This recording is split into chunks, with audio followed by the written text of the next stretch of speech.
Buongiorno a tutti signori, bentornati sul nostro canale aggiornamento di mercato importantissimo sul nostro Napoli. Infatti gli azzurri hanno in programma un nuovo incontro con Kevin De Bruyne nelle prossime settimane. Il club azzurro di De Laurentiis vuole assolutamente chiudere l'affare in poco tempo.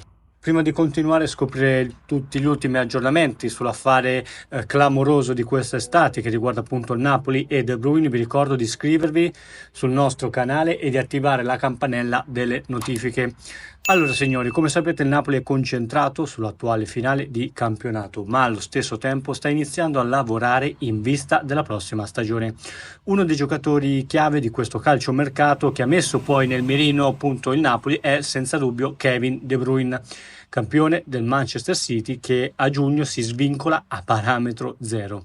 La trattativa è calda, infatti da quello che ci arriva dalle nostre fonti, Giovanni Manna, volato a Manchester un mese fa, come vi abbiamo già detto, ha avviato contatti con il belga e il suo entourage, cercando di far leva sulla volontà della moglie di Kevin De Bruyne di trasferirsi a Napoli. Quindi attenzione signori, perché la volontà della moglie di andare a vivere, di venire a vivere a Napoli non è un dettaglio di poco conto.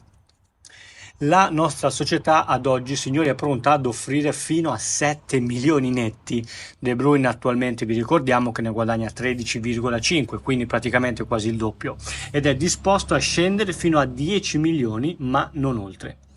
Nelle prossime settimane, da quello che ci risulta, ci sarà un nuovo incontro e il patron Aurelio De Laurentiis aspetta la risposta decisiva per il suo colpo di teatro.